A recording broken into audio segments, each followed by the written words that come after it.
এটা হবে না, ঠিক আছে। সেকশন হোল যেটা এদিকে বেসিক্যালি পানটা বাইরে থেকে চলে আসে। এটা বেসিক্যালি সমস্ত পিটিএসি বা কিছু টেফলন টাইপের কিছু, ঠিক আছে। এইখানে তুমি এই স্ট্রাকচারটা দেখো, তোমার ভেতরে খুব কেয়ারফুলি দেখতে পেরে দেবে যে এদিকে এরিয়াটা অনেকখানি কমে গেছে, যত তুমি এদিকে যাবে এরিয়াটা বাড়ছে, ইম্পেলারের বাইরের এরিয়াটা।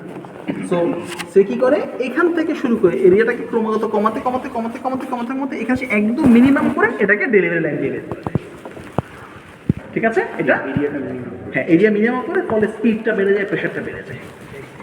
বোঝা গেছে? আরেকটা জিনিস সবসময় মনে রাখবা, সেটা হলো সেন্ট্রিফিউগাল পাম্প একদম দেখি একটু তোমাদেরকে বললাম যে সেন্ট্রিফিউগাল পাম্পের আউটলেটটা হবে পেরিফেরি থেকে আর ইনলেটটা হবে সেন্টার বরাবর। আরেকটা ওয়ে আছে এটা চেনার জন্য, সবসময় মনে রাখবা ইনলেট পাইপ যেটা থাকবে সেটা মোটা হবে, আউটলেট পাইপটা চিকন হবে। It's a general practice. Inlet পাইপটা কম্পারেটিভলি বড় হবে, লার্জার ডায়ামিটার হবে, আউটলেট পাইপটা কম্পারেটিভলি স্মলার ডায়ামিটার হবে। ইকুয়াল হতে পারে, বাট কখনো আউটলেট পাইপ বড় হবে না, প্রেশার কমে। এই জন্য আমরা বেসিক্যালি আউটলেট পাইপটা সবসময় ছোট করি, ঠিক আছে। তাহলে পাম্প মোটর এটা যেন মনে থাকে সবসময়, ওকে। এইটার যে সাইজ, আরেকটা জিনিস মনে হচ্ছে সবাই সাইজ দেখে মোটরের একটা ক্যাপাসিটি যেন তোমরা বুঝতে পারো যে এটা এই সাইজের মোটর, মানে এটা অ্যারাউন্ড এত ক্যাপাসিটির মোটর হতে পারে। ফর এক্সাম্পল এটা প্রবাবলি 0.5 কিলোওয়াটের মতো। দেখো তো কোথাও লেখা আছে না, এই যে এখানে কিছু লেখা আছে 0.25 ওকে। সো ইটস এ 0.3 কিলোওয়াটের মতো। এটা একটু বড় হলে 3.5 হবে 1 কিলোওয়াটটা, ওটা থেকে 0.5 হবে 1 কিলোওয়াট, প্রবাবলি 0.5 কিলোওয়াটের মতো। ওইখানে যে মোটরটা আছে বোর্ড একটু দেখে নেবে। টেস্টিং তেমনি 30 কিলোওয়াট 40 কিলোওয়াটের মোটরও পাওয়া যায়, সেগুলো সাইজ মোটামুটি এরকম বিশাল, এই টেবিলের মতো সাইজের কাছাকাছি motor. So just by visual actually তোমাদের একটা আইডিয়া হয় যেটা এত কিলোওয়াটের মতো। এখন কিলোওয়াটের একটা ফিজিক্যাল একটা আন্ডারস্ট্যান্ডিং হওয়া জরুরি। 1 কিলোওয়াট মানে ফিজিক্যালি কেমন ফোর্স হতে পারে। ধরো একটা ঘোড়া এসে তোমাকে ধাক্কা দিলে যেমন ফোর্স ধাক্কাটা খাবা, that is the kind of like 1 kilowatt. বোঝা গেছে? ঘোড়া এসে তোমাকে ধাক্কা দিলে সেটা তো টেকনিক্যালি পসিবল না, বাট 1 কিলোওয়াট মানে দ্যাট মাচ পাওয়ার। ওকে, এটা ওই যে আমরা হর্স পাওয়ার বলি না, 746 watt equals to 1 horse power, এটা কিন্তু এভাবেই বেসিক্যালি মানুষ তৈরি করেছে। এটা খুব স্বাস্থ্যসবল তাগড়া ঘোড়া যেই ক্যাপাসিটি দিতে পারে, দ্যাট ইজ 1 হর্স পাওয়ার। পরে সেখান থেকে মানুষ বেসিক্যালি এসআই ইউনিট বা কিলোওয়াটে শিফট করেছে, ঠিক আছে। সো এগুলো একটা ফিজিক্যাল আন্ডারস্ট্যান্ডিং যেন তোমার থাকে। এখানে দুই ধরনের বাল্ব আছে, এইটাকে আমরা সাধারণত বলি হলো বাটারফ্লাই, ঠিক আছে। এই ধরনের বাল্বগুলোকে আমরা বাটারফ্লাই বাল্ব বলে থাকি। এটা এরকম করে করে অন অফ করা যায়, ঠিক আছে। এইটা মনে রাখতে হবে, যদি তারা পাইপের একক্রসে থাকে হ্যান্ডেলটা, তার মানে এই মুহূর্তে বন্ধ, এই মুহূর্তে বাল্বটা বন্ধ, কোনো ফ্লো যাবে না। যদি অ্যালং থাকে তাহলে এর মধ্যে ফ্লোটা ওপেন থাকবে এবং ফ্লো যেতে থাকে। এর মাঝখানে this is A partially close position, যত বেশি ক্লোজ করবো তত পানি কম যাবে, ঠিক আছে। So this is a butterfly bulb টাইপের, this is a butterfly bulb. এইটা যেটা দেখতেছো এটা তোমরা নিচে দেখবে, আজকে তোমাদের এটা ঘুরে দিতে দেখি তোমাদের শক্তি কতখানি আছে, ঠিক আছে। এটা বেসিক্যালি একটা গেট বাল্ব, এটা একটা গেট বাল্ব। গেট বাল্ব দেখতে এরকম গোল হয়, এটা এরকম এরকম এরকম ইউ শেপ থাকে এখানে, this is the gate bulb. আর ঠিক এর কাছাকাছি একটা বাল্ব আমরা যেটা বলি না গ্লোব বাল্ব, গ্লোব, সেটা এইটা ইউ শেপের মতো হয়, সেখানে গোল হয়, it looks a little bit like spherical, that's a globe bulb. Gate বাল্বটা এরকম হয়। Gate bulb it's one of the most common bulb used in any piping system, ঠিক আছে। কোনটা? পানির ট্যাপ ইউজ করি। পানির tap kind of like a gate bulb, kind of, not a gate bulb. ওটা কিছুটা নিডল বাল্বের সাথে, ওটা গেট বাল্ব পুরোপুরি হয়। গেট বাল্বে যেটা হয় যে এরকম একটা পাত থাকে, একটা যে স্ট্রেট একটা পাত থাকে, এই পাতটা আস্তে আস্তে আস্তে আস্তে আস্তে আস্তে ফ্লুইড লাইনের মধ্যে ঢুকতে যায়। আর ট্যাপের মধ্যে হয় কি যে এরকম তোমার এই ফানি শেপের একটা ক্যাপ মতো থাকে, সেটা আস্তে আস্তে আস্তে লাইনের মধ্যে ঢুকতে যায়। সো গেট বাল্ব আর ট্যাপ একটু ডিফারেন্ট, ঠিক আছে। আমাদের একটা গেট বাল্ব খোলা আছে, তোমাদেরকে পারলে দেখাবো। So it's a gate bulb, it's another gate bulb.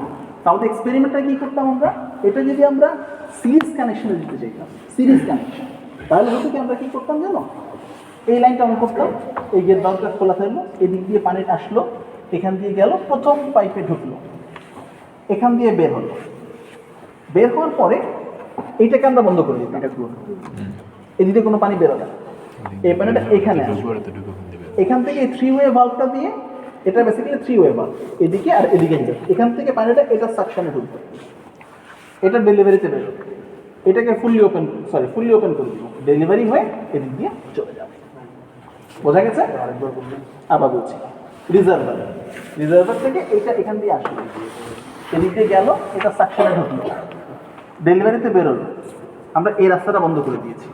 ঠিক আছে? তাহলে এদিকে যাওয়ার জায়গা না, সে এদিকে আসলো, এদিকে এসে এখানে এটা সাকশনে ঢুকে গেল। এদিকে কেন গেল না? কারণ তাহলে এই বাল্বটা দেখো, এটার উপর 3টা তীর চিহ্ন আছে, একটা এইদিকে আর 2টা দুই পাশে, তাহলে ওইদিকে যাওয়ার কোনো রাস্তা নেই। এখানে সেটা সাকশনে ঢুকে গেল, ঢুকে ডেলিভারি দিয়ে বের হয়ে গেল, বের হয়ে গিয়ে এই আউটলেটটা দিয়ে আবার রিজার্ভার ফেরত আসলো। এটা পারপেন্ডিকুলার রাখবে। হ্যাঁ, এটা দেখো, এটা অন করতে হবে, কোনটা? এটা যদি অন করতে হবে, আচ্ছা, দেখাচ্ছি।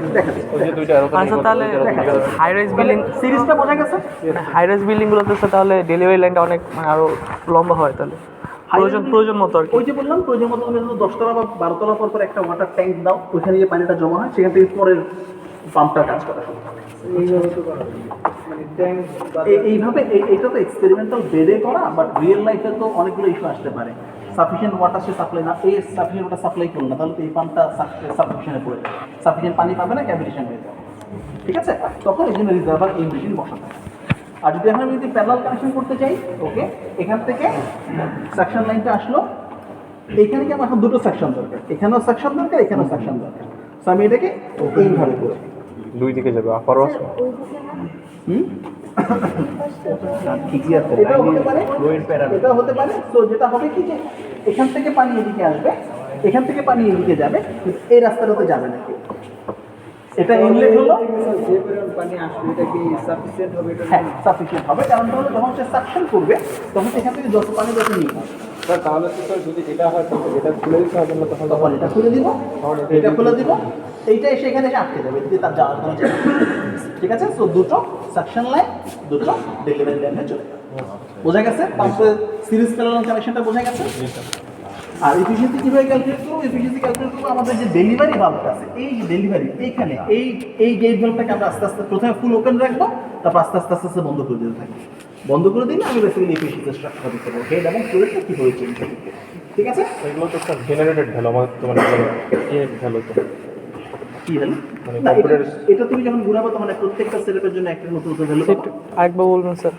আমরা যদি পারফরমেন্স গ্রাফটা বের করতে চাই, তাহলে কি করবো? এটাকে প্রথমে ফুললি ওপেন করে দিই। আচ্ছা, বাই দ্য ওয়ে, এটাকে খুলতে হলে কোন দিকে ঘোরাতে হয়? গেট বাল্বকে বা যে কোনো বাল্বকে খুলতে হলে কোন দিকে ঘোরাতে হয়? Counter clockwise. ঠিক আছে? আর লাগিয়ে দিতে হলে আমরা ক্লকওয়াইজ ঘোরাবো। এটার জন্য খ এবং লকে খেয়াল রাখবো। ঠিক আছে? খ এবং ল। খ হচ্ছে বাল্ব খোলার জন্য, ল হচ্ছে বাল্ব লাগিয়ে দেওয়া। বোঝা গেছে? তো খ এবং ল, এটা খেয়াল রাখবে, তোমাদের সবসময় মনে থাকবে। এই ক্লকওয়াইজ কাউন্টার ক্লকওয়াইজের মধ্যে এত কনফিউশন করার দরকার নেই। সো ইউ গো, আমি বাল্বটাকে খুলবো, বাল্বটাকে বন্ধ করবো বা লাগিয়ে দেবো, দ্যাটস ইট। ঠিক আছে? So Bangla is also a very technical language. Okay, so you just open it up, fully open করবো, তারপর গ্র্যাজুয়ালি আস্তে আস্তে আস্তে ক্লোজ ডাউন করবো। ব্যাপারটা বোঝা গেছে? সবাই সিস্টেমটা বুঝতে পারছো? তাহলে ডাটা কি নিতে হবে? প্রথমে আমরা ফুললি ওপেন রাখবো, ফুল ওপেন রাখার পরে আমরা এখান থেকে নিব হচ্ছে আমাদের টোটাল হেডটা জানবো। একটা হচ্ছে ফ্লোরেট জানতে হবে, এখানে আমার একটা ফ্লো মিটার আছে, এ আমাদেরকে ফ্লোরেট বলে। ঠিক আছে? এরপর আমাদের জানতে হবে কি প্রেশার, এখানে আউটলেটের প্রেশার আছে, এখানে আউটলেটের প্রেশার আছে, দুইটা আউটলেটের প্রেশার আছে। ইনলেটের প্রেশার মেজার করার জন্য এখানে ইনলেট প্রেশার সেন্সর আছে। সো ইনলেট প্রেশার দুটোর জন্য জানলাম, আউটলেট প্রেশার দুটোর জন্য জানলাম। তাহলে এটা টোটাল প্রেশার, এটা টোটাল প্রেশার জানলাম। দুইটাকে যোগ করে আমি বেসিক্যালি সিরিজের জন্য টোটাল প্রেশার পাবো, আর প্যারালালের জন্য দেখা যাবে আমার যোগ করার কোনো দরকার নেই, ফ্লোরেটটা দিয়ে দিতে হবে। বোঝা গেছে? সিস্টেমটা ক্লিয়ার? সবাই বুঝতে পারছো? এক্সপেরিমেন্টাল ক্যালকুলেশন করা যাবে। এখন আমরা বেসিক্যালি নিচে যাবো, নিচে গিয়ে একটা একদম স্ট্যান্ডার্ড পাম্প টেস্ট বেঞ্চে একটা পাম্প টেস্ট। ঠিক আছে? এই সেটআপটা কম্পিউটারটা নষ্ট, ওটা সার্ভিসিং এ আছে, ওটা যখন আসবে আমি তোমাদেরকে এটা দিয়ে একবার এক্সপ্লেন দেখিয়ে দিই।